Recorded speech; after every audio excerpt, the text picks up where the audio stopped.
Days after India's surgical strike in POK, the army has confirmed to India today that the military operation will continue with a shift in the purpose. After going on the offensive and killing 38 terrorists, armed forces are now on the defensive, ensuring foolproof security at the border. Here's a detailed report.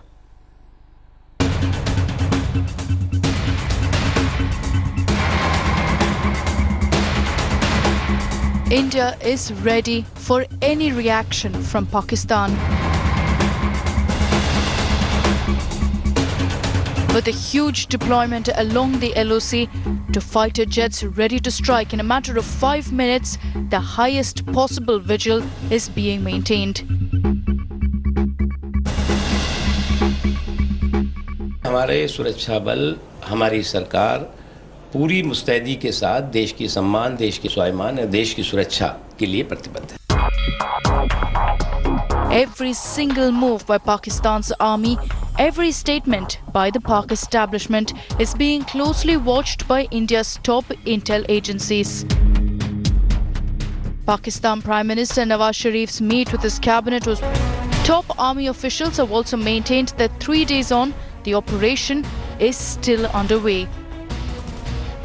Sources have told India today that the operation has turned to defensive from being on the offensive after the surgical strike. Intel and army officials are closely monitoring any action whatsoever in Pakistan, from statements to army movement. Top Defence Ministry officials have also confirmed that no visual proof of the operation will be made public, as they felt that there was no need to provoke Pakistan further. India has sent across a tough message to Pakistan, and our forces were clearly fully prepared for the fallout of such a surgical strike. As a riled up Pak establishment mulls its next move, India is fully prepared for any response from Nawaz and Rahil Sharif. With Rohith, Bureau Report, India Today. Clearly running out of options, a desperate Pakistan has now run to the United Nations to tell them about Indian action on the border. Maliha Lodhi, Pakistan's representative at the UN, met the Secretary General and ranted about India, claiming that India was fomenting tension along the line of control. Not just that, Pakistan also went on to wind the UN Security Council, blaming India for creating tension. But what is to be noted is a response thereafter. Neither the UNSC nor the UN chief Ban Ki-moon sided with Pakistan, and no one has condemned India's surgical strike. In fact, the more Pak rants, the more isolated it gets, as most countries are now urging Pakistan to act against terror. India has dismissed Pakistan's desperate attempts, highlighting that not one country has taken them seriously, and there was no discussion on India's military strike despite Pakistan's attempts. This is not a new approach by Pakistan. They raised this in the General Assembly. You are aware of how many states supported that approach. By my count, there were none. Yesterday, you said that the Pakistani ambassador did approach New Zealand. What they didn't tell you after that was what happened. Did anyone raise anything after that was explained to in the Security Council? The answer that I know of is there was no further discussion of this matter. Secretary General is following the situation along the line of control between India and Pakistan with great concern, and the increased tensions along the line of control, as well as the escalating rhetoric between the two countries. As I said yesterday, the UN Observer Group for India and Pakistan is aware of the reports of presumed ceasefire violations and is liaising with the concerned authorities to obtain further information. The Secretary General urges the government of India and Pakistan to exercise maximum restraint and address the outstanding issues peacefully and through dialogue.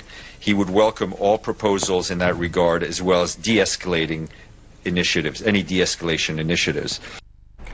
India's diplomatic war against Pakistan has led to complete isolation of Islamabad. One country after another opted out of the SAARC summit in Islamabad that was scheduled to be held on the 10th of November. And sharp criticism is also pouring in for Pakistan's terror policy from US to Russia. Take a look.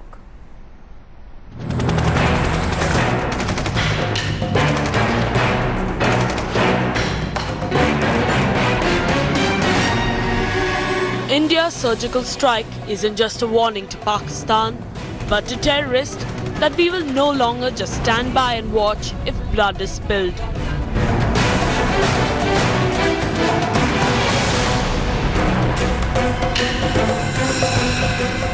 And the world is standing by India, with even Pakistan's allies refusing to condemn the surgical strike.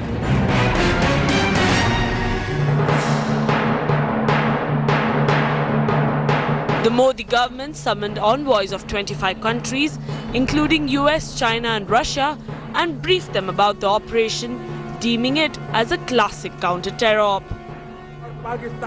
Supporting India since the inception of the Indo-Pak diplomatic war, Afghanistan released a statement congratulating India.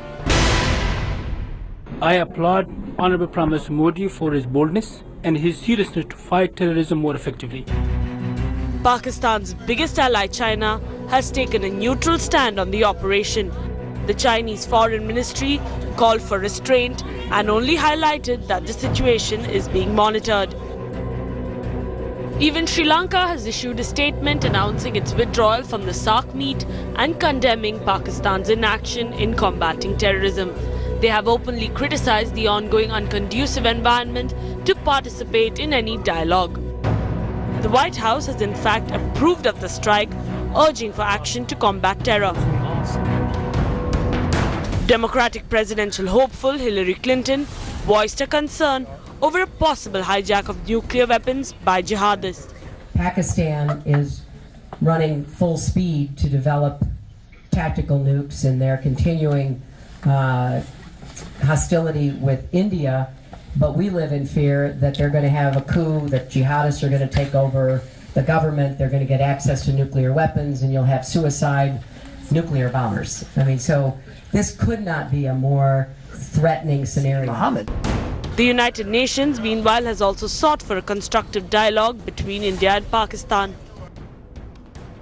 The strongest stance was possibly taken by India's neighbor Bangladesh, which also stood by India's boycott call of SAARC. Promotion of the development, cooperation and understanding cannot go along with the unwanted type of interference in the internal affairs. Pakistan has been left with no support whatsoever internationally, and India's surgical strike has only isolated the country further on the global stage.